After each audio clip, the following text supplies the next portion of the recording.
What's good? It is Sean, the host of the Leadership Lounge. We are back for another amazing episode. The Leadership Lounge is our opportunity to talk to founders, CEOs, and leaders from across the country who are killing it in their industries and really making an impact in leadership. You're tuned in for another amazing episode.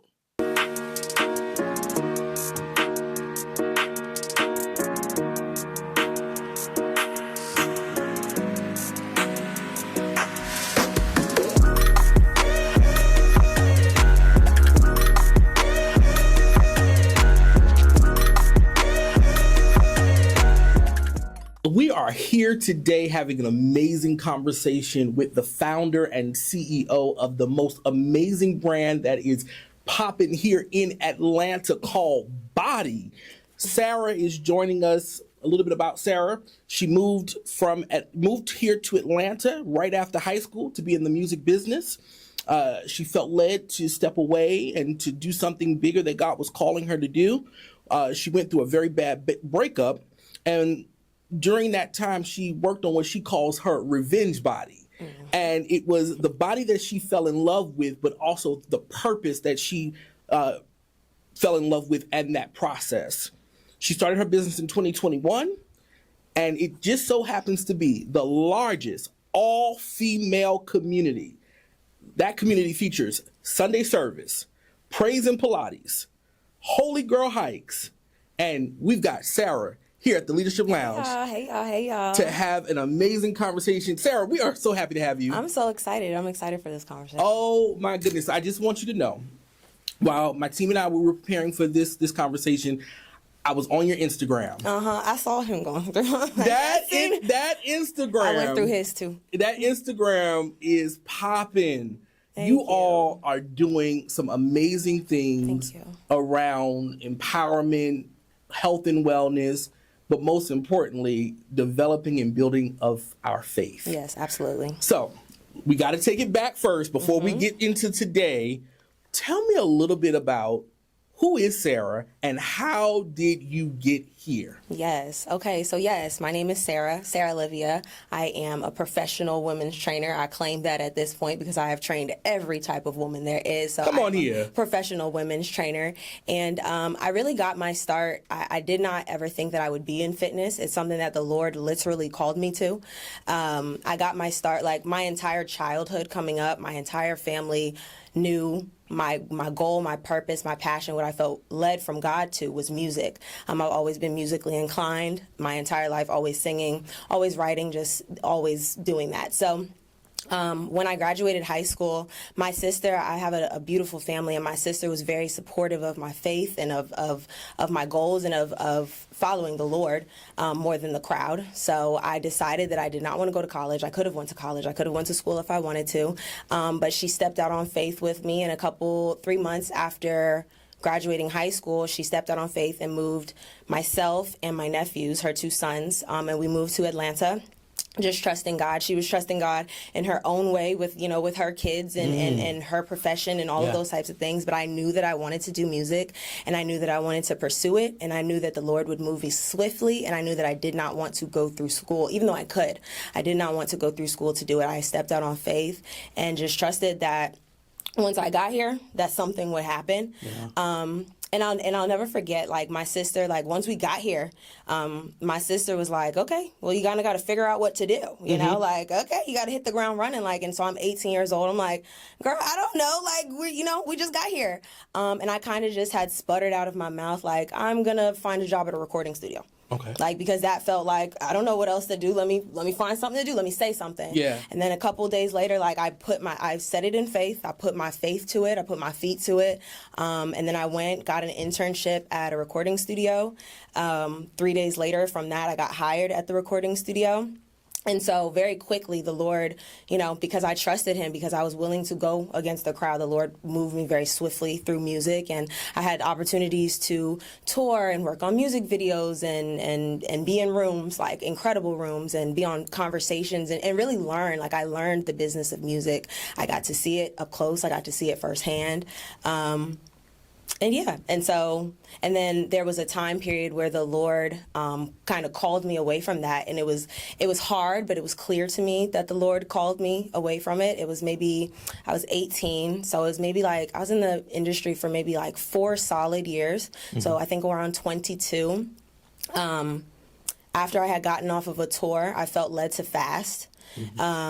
And after it always stands out to me because I did not feel like during the 3-day fast that I heard, thus saith the Lord, you need to leave, Right. But I knew, it just in my knower, in my knower, I knew that the Lord had called me away from it. And I had just renewed my lease at my apartment. I canceled my lease. I gave back my company car, and I moved back in with my sister, and literally just trusted God the whole way. Wow. Yeah. Okay, wait. So that was the departure from music. So let's just talk about the music business. The music business is wild. Yes, it is. No, it is. All of the things are true. And what I don't want to do is focus on the negative, because I think one of the things that when we talk about leadership is about your journey, right? Absolutely.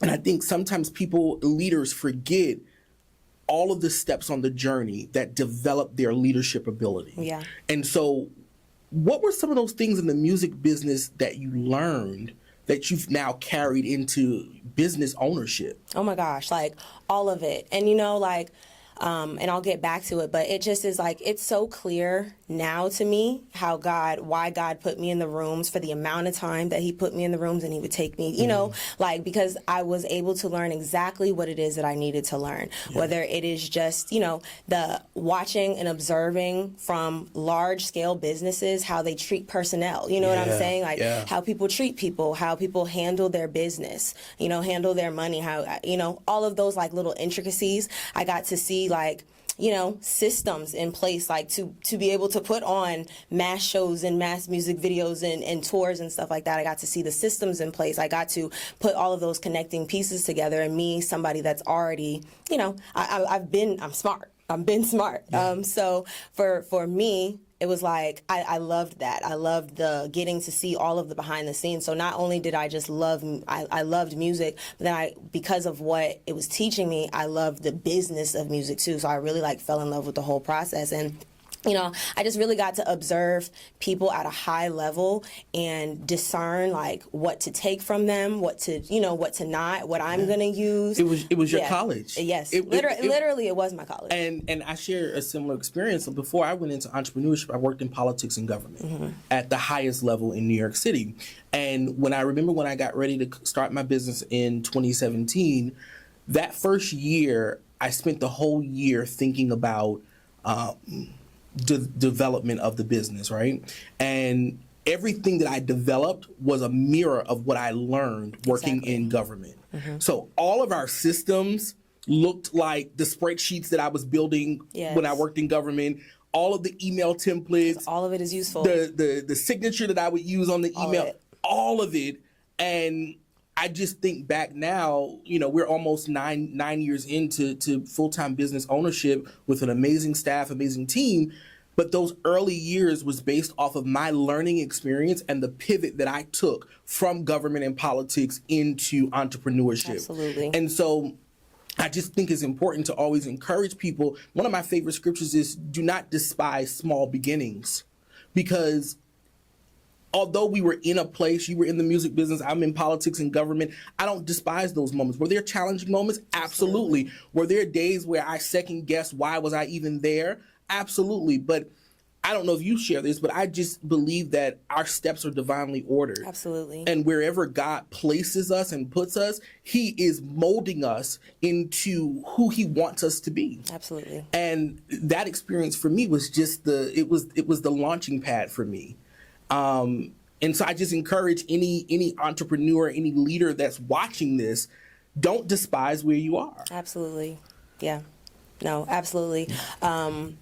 Me, it really did, when you said that it was my college, it really did set the foundation, even in the little intricacies to the way that I strategize, all of it came from those moments where I didn't even notice I was learning. I was just hungry. Right. I was just hungry. So, I remember, I was 18 years old. I didn't know some of the things that I was being asked to do or like, produce this document or whatever. I was just hungry. So I'm going online, spending up all night researching and figuring it out because you're, when you're just hungry for it. But it sets the foundation. And that was pre-Chat GPT. Yeah, baby.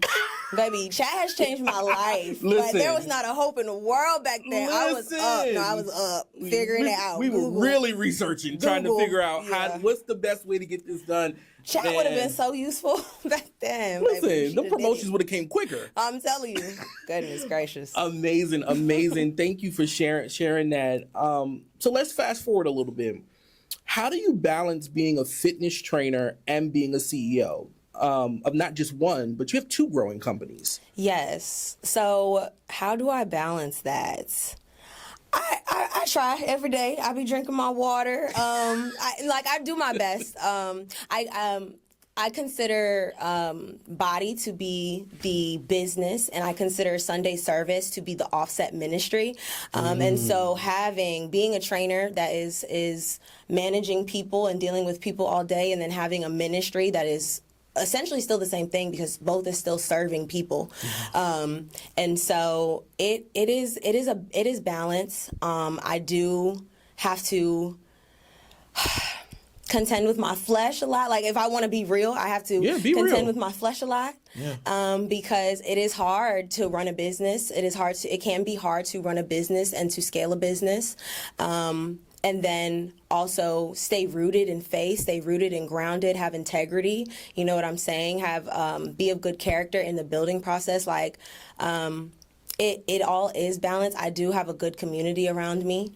I stay close to the Lord, as close as I possibly can. I deal with I try to be very, very vocal with my community, with those that are around me, to deal with the things that I'm dealing with in business, in ministry, and dealing with people, and dealing with just being myself, and wanting to have good health and whatnot for myself. Like, I really do lean on my community as much as possible. And I lean on the Lord a lot. Yeah, same. Yeah. I couldn't get it done without God. Yeah.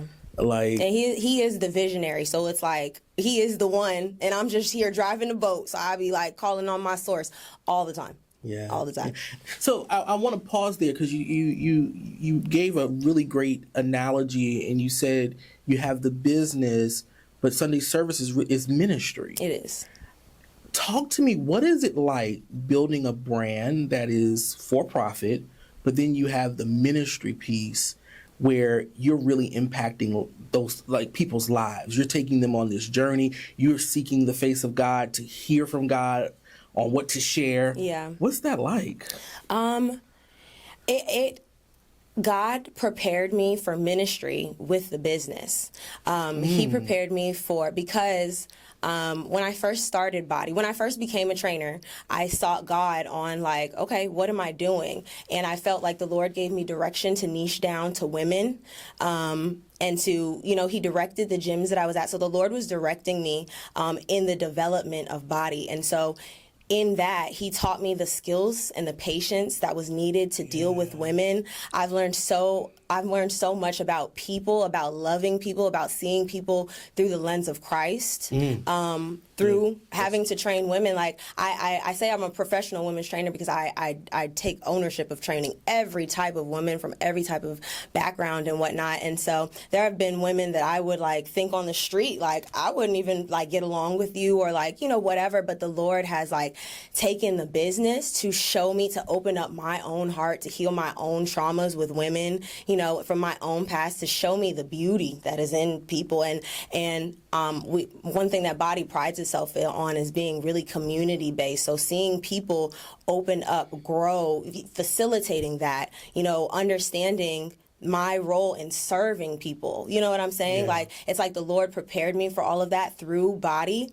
And then he gave me the concept for Sunday service. He gave me Sunday service and the ministry. And I was able to handle that and steward that well because of all of the preparation that he did through Body. Because now I know how to, and I was raised a pastor's kid also as well. That is a fun fact. Okay, come on here. So the ministry, right. So the ministry element of, when I was was growing up, I was around not only ministry every Sunday, but we went to conferences and we went to all those types of things. So the element of ministry and seeing that was not new to me. But then having a women-centered business, he gave me that and then put the two together. And it's like literally God perfect does for me. all things Like literally, well. yes, he does all things well and in perfect time and in his perfect timing. Oh, that's phenomenal. Yeah. That's phenomenal. Who's helping you carry your vision? Woo-wee.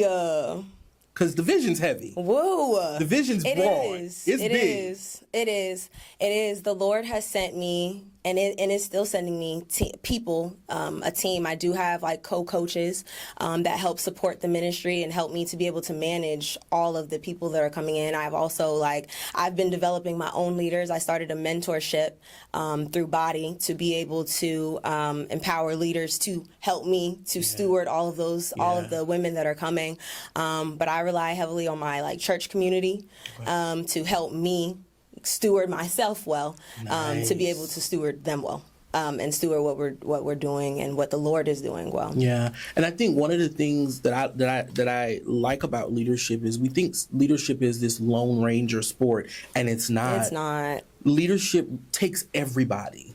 I share it with the team. I'm just the person that got trusted to steward this and to steward all parts of it. Yeah. But then God also trusted me to lean on you all in your sphere of influence or expertise, because we don't know everything. I don't know everything. I don't claim to know everything. Exactly. And I believe that God sent me good people, good help, good talent to help move the vision forward. Yeah. And it's not my vision. It's really God's vision. Absolutely. And he stewards his vision and he takes care of his vision. Absolutely. So if he gives you the vision, he's going to send who you need. Come on, there's provision for the vision. There is. I love that. And it's just being a good steward in the meantime. I love that. When it comes time to move in a different direction in ministry or in business, how do you navigate that? Well, with the very obvious, but the true answer is I really do try to lean on the Lord as much as possible.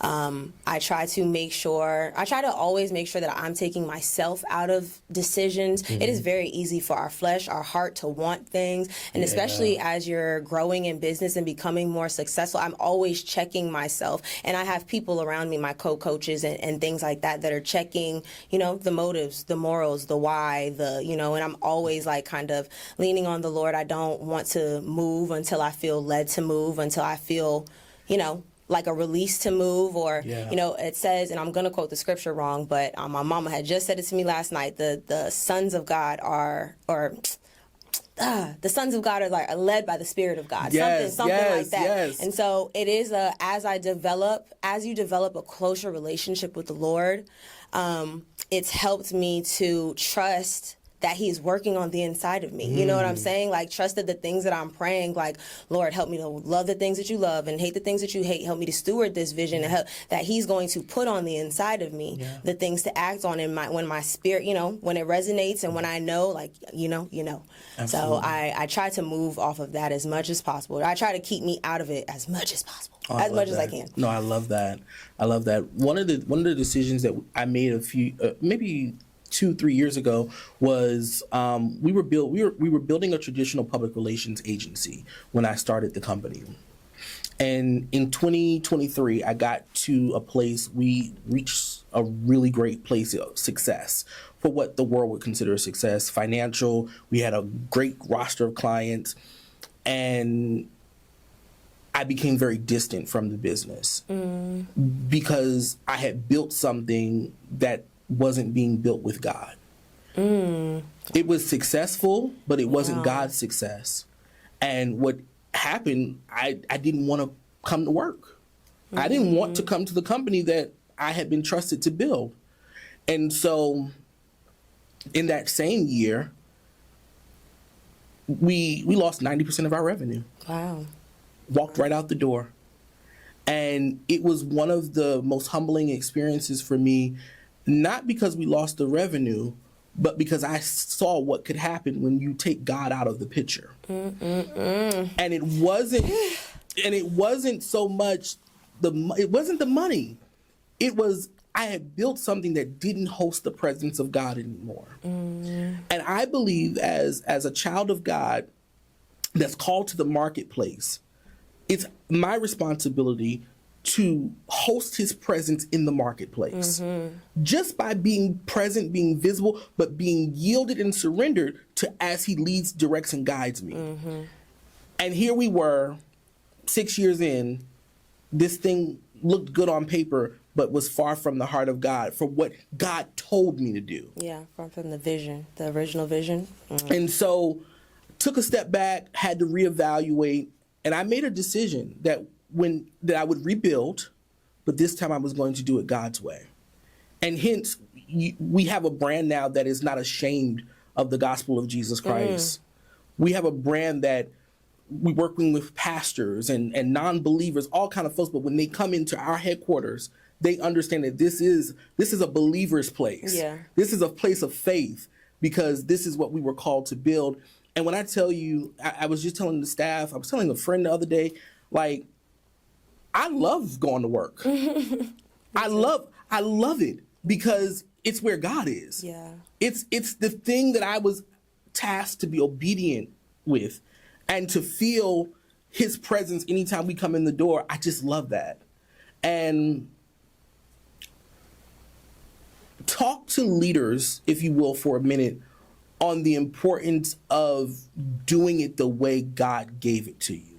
Because, we get in our strategy bag and we be listening to our consultants, our gurus, and they telling us it's got to look this way on paper. You got to do this move. How do you reconcile that when you know what you heard from God? Man, how have I reconciled that when I know that I have heard from God?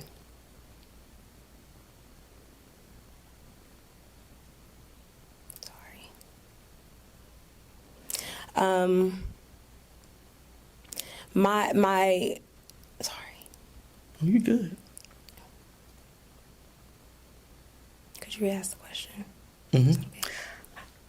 So when you know you have heard from God about something, but it might not be the best business advice. Like your accountant will be like, no, what are you doing? Why are you launching another class?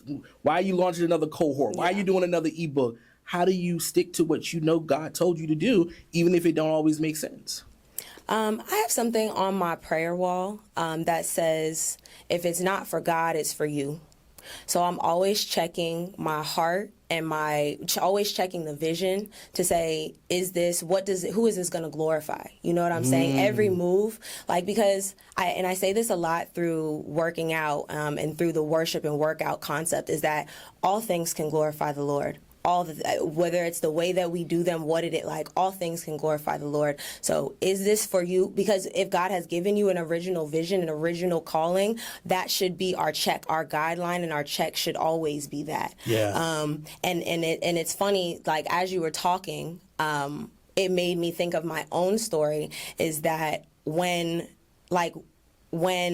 I started to dislike the music industry, as even though it was something that I was graced for. In the beginning, I loved it. As licentious and crazy of an industry as it is, I was graced for it. But when the Lord was like, okay, this is where the lesson has been learned here, and you're not ready to move, you can feel that. And I could feel that in who I was becoming, in the decisions that I was making, in my ability to hear from the Lord and perceive what his will was, and my own getting skewed on what does glorify God? Well, this doesn't matter. This is insignificant. This business decision doesn't matter. It's insignificant. No, all things can glorify the Lord. So really staying open with that, really staying keeping a clear line of communication with the Lord, always examining, always being it's easy when we get success and when we gain traction to keep on running with the momentum. Yeah. But it's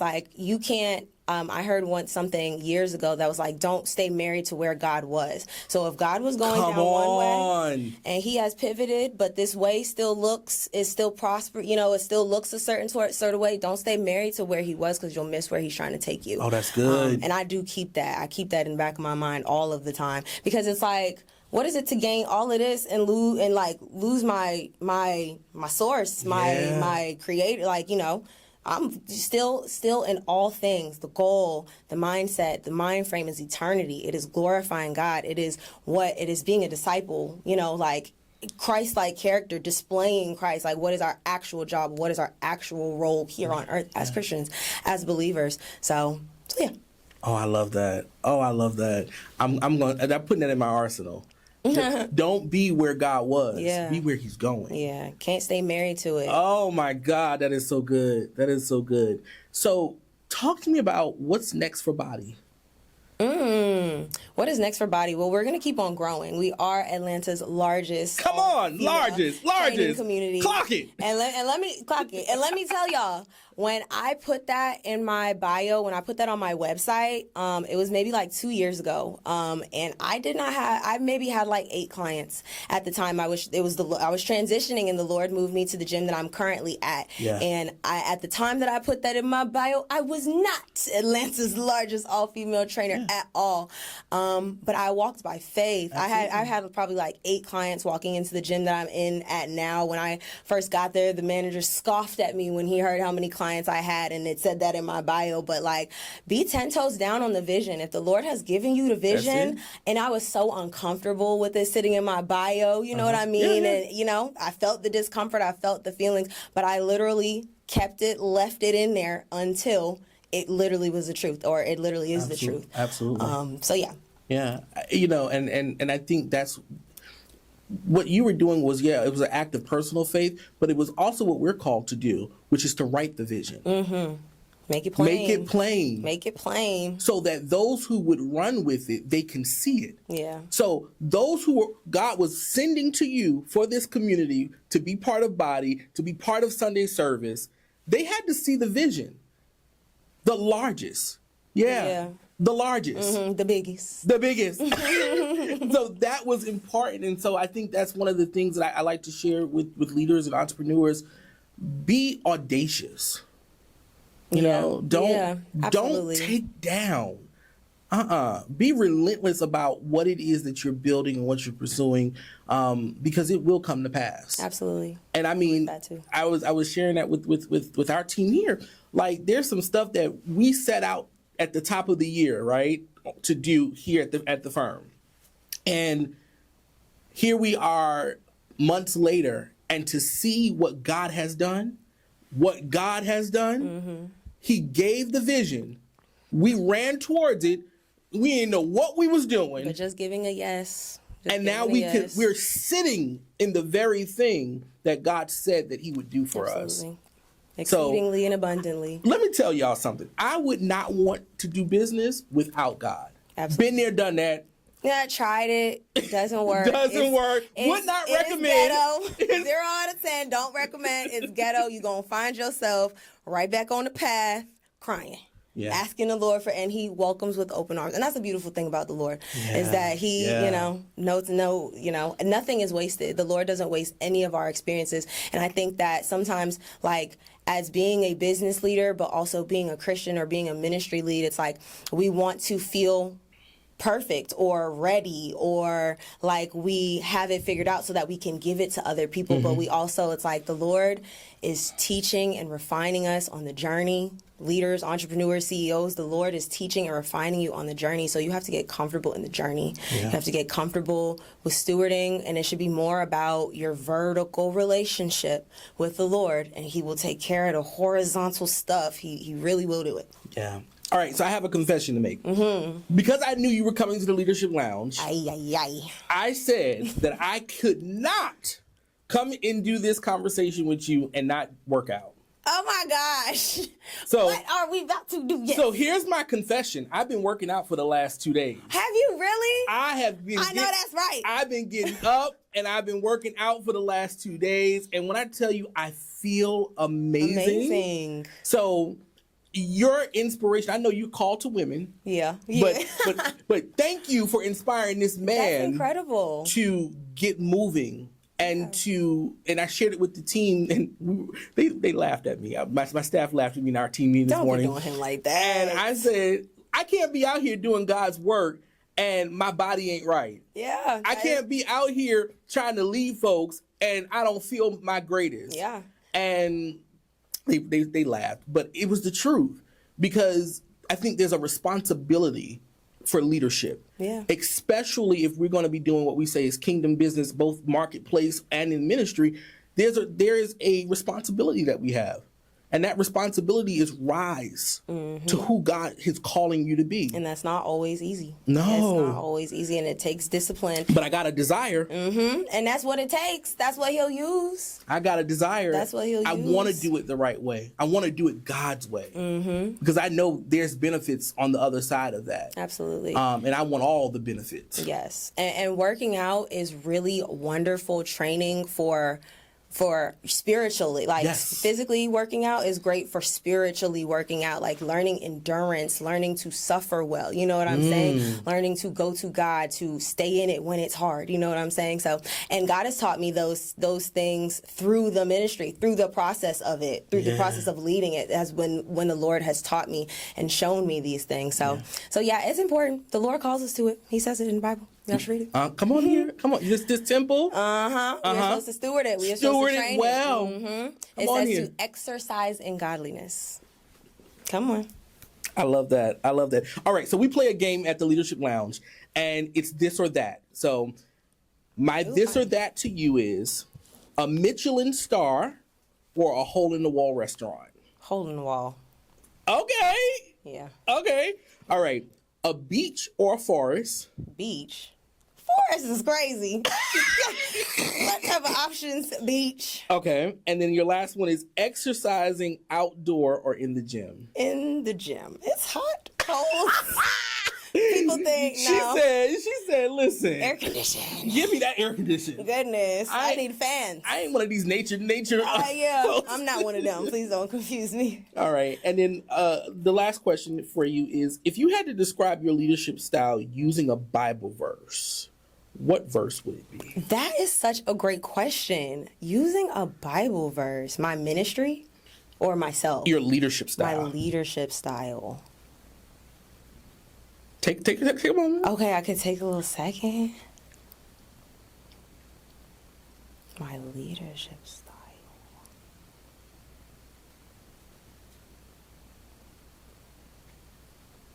I want to say the first thing, because I feel like that. So is Ecclesiastes 3:11 for the Lord. I don't know if that's style, but it's what came to my head. For the Lord makes all things beautiful in His time. I think that. That's it. That's it right there. That's real. So that's the Holy Spirit. But it's like, and I think that even speaks to where I am, is because it can be so easy to be hard on yourself on the journey of being a leader, period. But the Lord does make everything beautiful in its time. The Lord is refining you in His time. The Lord is shaping you, making you, and molding you in His time. He is getting the things to you that He needs to. And it's like sometimes we can feel like we're making missteps, or that we're getting it wrong, or that the Lord is, like whatever it may be, but the Lord does make everything beautiful in His time. He is attentive. You know what I'm saying? Yeah. I love that. I love that. So tell the people how they can get in touch with you. Yes. Okay. So you guys can find me on Instagram at I am Sarah Olivia. You can also find Body in our ministry Sunday service and all of our events, Holy Girl Hikes, Praise and Pilates at Body by SO on TikTok and Instagram, and bodybyso.com. Sarah, thank you. It was such a for pleasure. dropping by the lounge, the fun. Leadership Lounge. We are so honored and grateful, and we just want to encourage you to continue to do the things that God has called you to do, because you're making a difference and you're drawing folks closer to Him as you draw closer to Him. Yeah. And listen, we all gonna be close to God on this leadership journey. Much. All right, this was another episode of the Leadership Lounge. This is your host, Sean. Remember to like, comment, share. Don't forget to subscribe. Click that bell, and we'll catch you in the Leadership Lounge real soon.